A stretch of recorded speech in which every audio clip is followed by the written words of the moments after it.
Close two 4 weeks actually. এই 4 সপ্তাহ আমি ইউরোপে ছিলাম 2 উইকস। লাস্ট 2 দিন আগে আমি আসছি ইউএসএ ছিলাম অ্যানাদার 2 উইকস। অল টুগেদার এই 4 উইকসের মধ্যে কোনো ছুটি আমি পাই নাই। এই 2 দিন আগে আসছি, আজকে ফ্রাইডে, আমি ভাবলাম আজকে একটু ঘুমাবো। আলহামদুলিল্লাহ ঘুম মানে এই দীপু একটা মেসেজ দিল যে মার্চেন্ডাইজিং 360 ডিগ্রি। এইটা টু বি ভেরি অনেস্ট, এই মার্চেন্ডাইজিং উপর আমার একটা প্যাশন, যে এই সাউন্ডটা শুনলেই আমি টু বি ভেরি অনেস্ট আমি ঘুমাইতে গিয়েছিলাম। ও ফোন দিয়েছে 3টার দিকে, ফোন দিয়েছে, স্যার কই, আমি ভুলে গিয়েছিলাম যে ঘুমাবো। সুতরাং আমি ঘুমাতে আর পারিনি, আমি চলে আসি। আমার ছেলেরা বলতেছিল বাবা 1 মাস কোথাও যাইতে পারিনি, সুতরাং হচ্ছে ফ্রাইডে, আজকে কোথাও নিয়ে যাও। ওদেরকে বললাম জাস্ট আমি হাজিরা দিয়ে আসি। সুতরাং জোর করে আমি ওখান থেকে বেরোয় আসছি। আমি আবার বলতে চাচ্ছি, যেটা প্যাশন, যেটা উনি বলছেন যে অ্যাটিটিউড, আমাদের যে অ্যাপ্রোচটা হইতে হবে, এটার উপর একটা প্যাশন থাকতে হবে। সো আমি যেটা বলতে চাচ্ছিলাম যে আমাকে যে কোশ্চেনটা করা হয়েছে, এই যে just coming back to the point, যে ইন্টারন্যাশনাল মার্কেটিং বা গ্লোবাল মার্চেন্ট, আমি যেটা ফোকাস করবো, আমার বিশ্বাস এখানে সবাই অলমোস্ট সবাই তো মার্চেন্ডাইজিং প্রফেশনাল, রাইট? আমি যেটা বলবো গ্লোবাল মার্চেন্ট, উই শুড মানে প্রথমে আমি নিজেকে ফিল করবো আমি গ্লোবাল মার্চেন্ট। এটা যখন ফিল করব, তখন আমাদের কি কি জাস্ট 3টা পয়েন্টের উপর ফোকাস করতে হবে। Just number 1, we have two see the big picture. আমরা গ্লোবাল মার্চেন্টকে যখন নিজেকে ফিল করব, আমাদের 3টা বিষয় যে খেয়াল করতে হবে। কি? নাম্বার 1, আমি যে 3টা বিষয়ের কথা বলবো, এটা মুখস্থ করে বের করবো, এখানে বের হবে ইনশাল্লাহ। সেটা হলো to see the big picture. আমি পরে এক্সপ্লেন করছি বিগ পিকচার কাকে বলে। Number 2, create relationship with the customer. এটা এর আগের লেকচারে আমি বলেছিলাম। Clear? And last of all, যেটা to keep continue the relationship with the multi category customers. আমি নাম্বার 1 পয়েন্টে আসি। বিগ পিকচার বলতে কি বোঝায়? মনে হতে পারে যে আমি তো মার্চেন্ডাইজিং করছি, আমার এত কিছু জানার দরকার নাই। No, you have to know the total global situation. এই যে এই গার্মেন্টস টেক্সটাইলের বিজনেস, এই বিজনেসটা মেইনলি আমি যে মোটা থেকে 3টা ভাগ করি পৃথিবীটাকে। আমি আজকে যে কথাগুলো বলতেছি কোনো বই পুস্তকে পাওয়া যাবে না, ফিজিক্যালি দেখে শিখে আসছি বা করে আসছি। লাস্ট 24 ইয়ার্স আমি এটা করছি।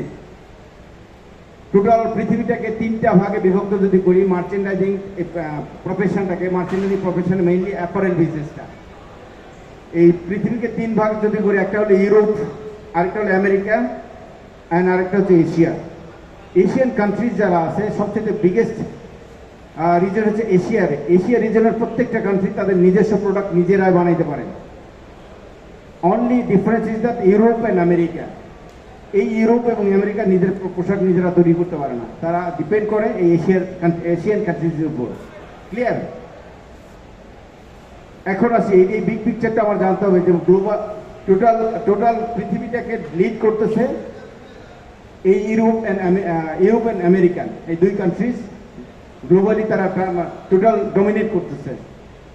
এবং এইটা যদি আমি না বুঝি, কোন মার্কেট করা উচিত, কোন মার্কেট ছেড়ে দেওয়া উচিত, কোথায় নেগোসিয়েশন কিভাবে করা উচিত, we can not click on the right point. বুঝাতে পারতেছি আমি? এই মুহূর্তে আমরা যেটা বিগেস্ট যে চ্যালেঞ্জটা ফেস করছি, সেটা হচ্ছে কি? Tariff, right? অনেকে অথবা ট্যারিফ মানে মোট কথা tariff is an just drama. এই পৃথিবীতে আমেরিকারা নিজের কিছু বানাইতে পারে না। ওরা কি করে? ওরা শুধু লাঠি ছুরি ঘুরে পৃথিবীটাকে রান করছে। ক্লিয়ার? ওরা ট্যারিফ একটা সাউন্ড ক্রিয়েট করে হোল ওয়ার্ল্ডকে তারা একটা টার্মোইল সিচুয়েশন তৈরি করছে। You understand my point? কি জন্য? Only because of just to dominate the world. ও যে পাওয়ারফুল আমরা বুঝবো কেমনি? Message clear? This is called big picture.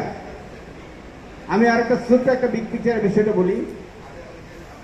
Excuse me, আমরা একটু হাঁটাহাঁটি না করি প্লিজ, মুভমেন্ট না করি।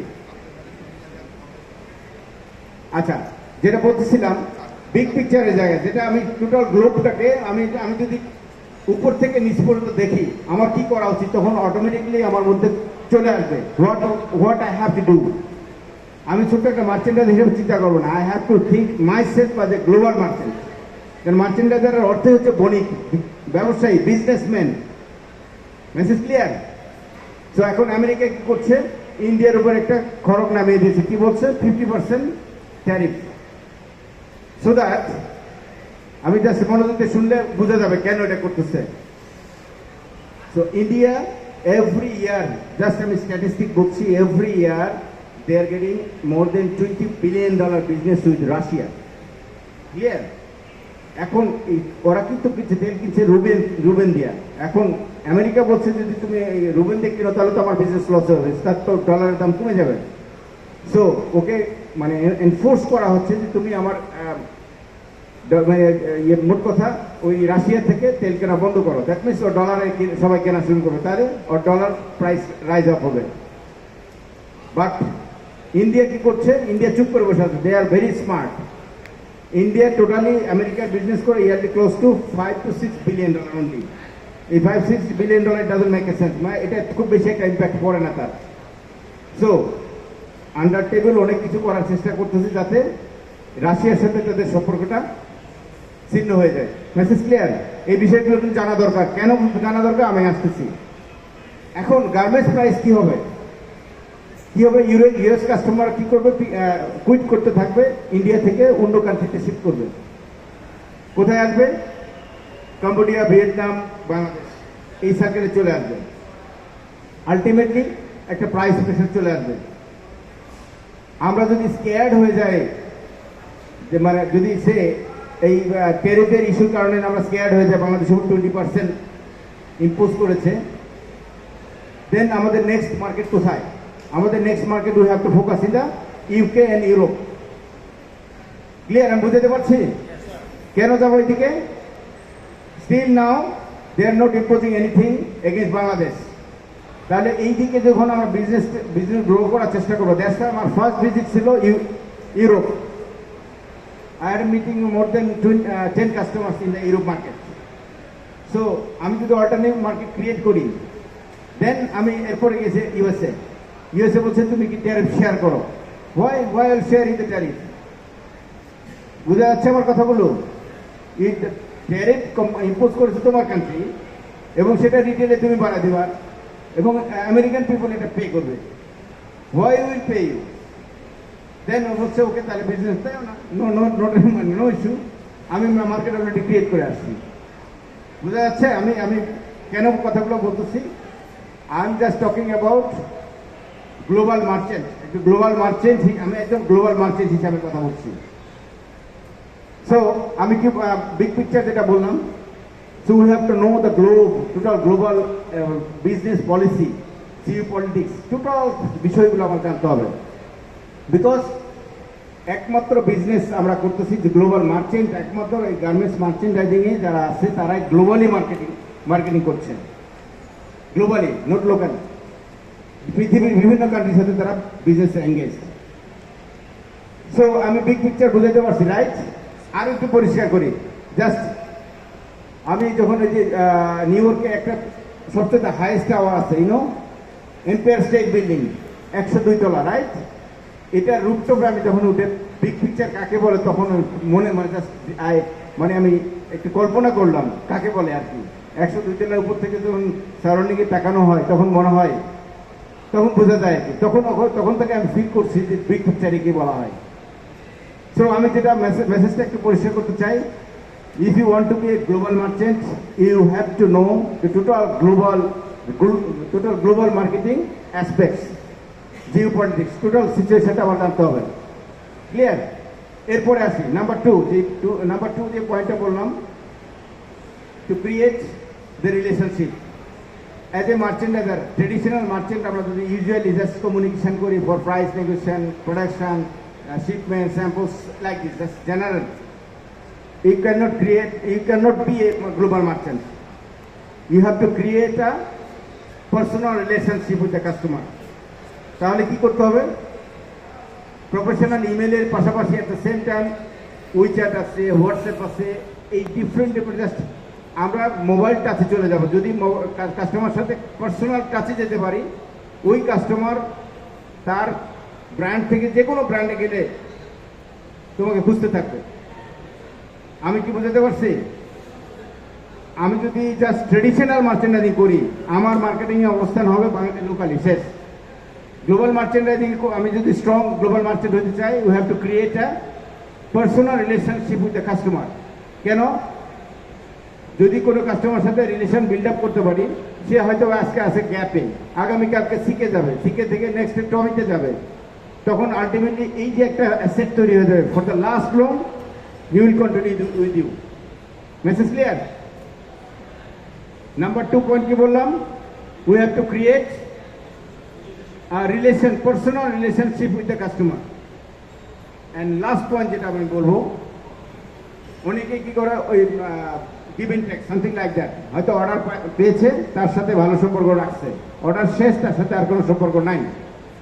সো এই ধরনের মানুষ স্পেশালি গ্লোবালি ভালোভাবে সাস্টেন করতে পারে না, ফর দ্য মানে long term basis, impossible.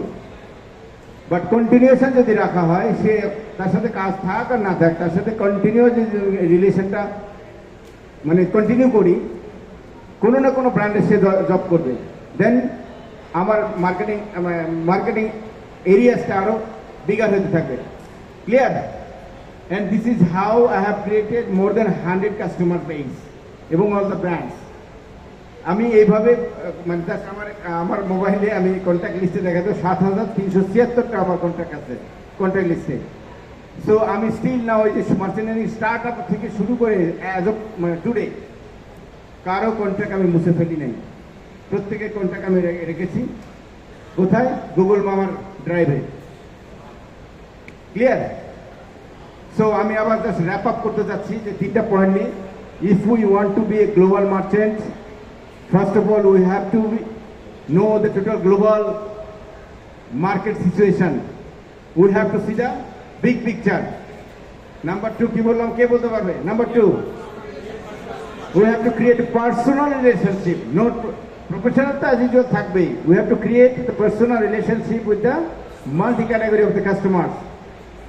And last point, বেশি কথা বলবো, last point কি? We have to keep continue the relationship, either তার সাথে বিজনেস থাক অথবা না থাক, we have to keep continue their relationship. তাহলে কি হবে? there is a big customer base তৈরি হয়ে যাবে, that will be your asset. Message clear? Thank you very much.